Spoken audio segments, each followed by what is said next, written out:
Hi everyone, today I would like to present to you the physical signs of burnout. So those of you who didn't join me on Monday, we spoke about the emotional signs of burnout. So just to recap on that, the emotional signs of burnout is when we're under chronic stress, we're feeling overworked and we're overwhelmed all the time. And that is due to us being stuck in the 5 behaviours of being perfect, pleasing others, trying hard, which includes being a workaholic and high achieving, and then it's when we are being strong, so putting on that strong defence system that we're managing fine when we're really crumbling underneath. And number 5, when we're rushing through life and we don't have any time to live in the present.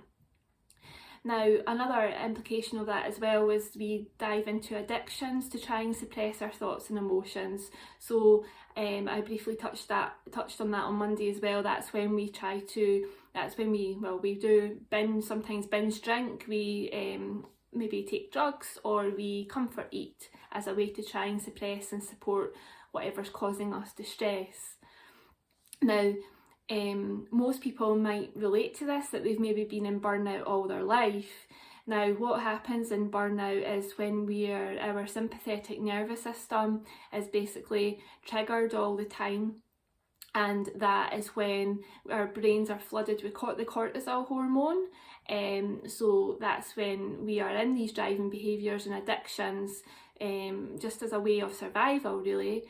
And what we want to try and do is trigger the parasympathetic nervous system, which is our rest and digest mode part of our brains.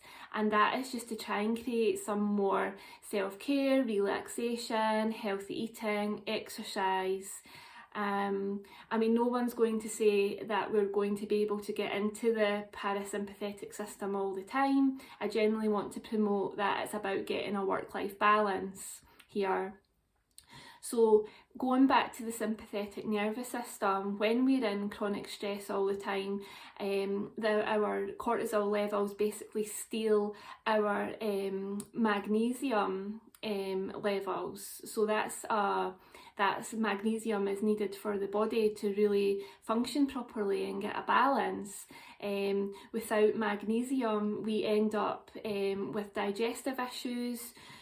We end up with reproductive health issues, we end up with autoimmune diseases and allergies, stomach problems, headaches.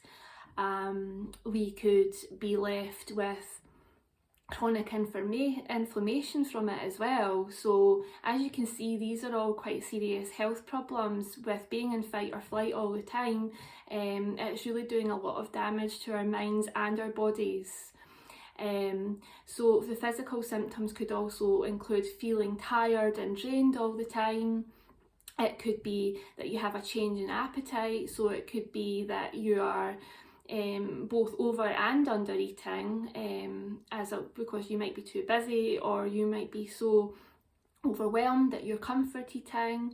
There's also problems with getting to sleep sometimes, waking up at all hours in the morning, overthinking and procrastinating, and also you can maybe even sleep in the morning because your body's just so tired it doesn't want to get out to bed. So yeah, persistent tiredness in the mornings could also be a side effect to that as well. Also, I have known that people can get a lot of muscle pain and a lot of muscle fatigue as well. I know that I've had a few colleagues that have suffered from proper burnout, so that's when the nervous system can shut down altogether.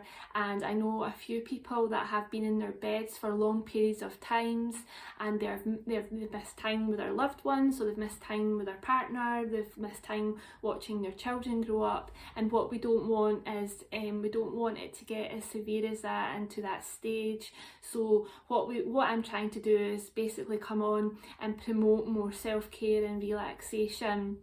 It's a topic that lies really close to my heart. I have suffered from burnout myself in life, and it is not nice, I'll tell you. It is very serious. So if we don't take action and start planning and pacing our day and carving in more time for relaxation, then it is going to cause major health problems at the other end. So I really hope that me coming on today will help you realise that, and maybe you can think about making some changes in your life, because it's not worth it. It's not really worth feeling like that. So yeah, please feel free to leave any messages below in the comments, and I would love to hear if you feel that you meet any of the physical symptoms of burnout. And on Friday, as promised, I want to come on and share with you the behavioural signs of burnout.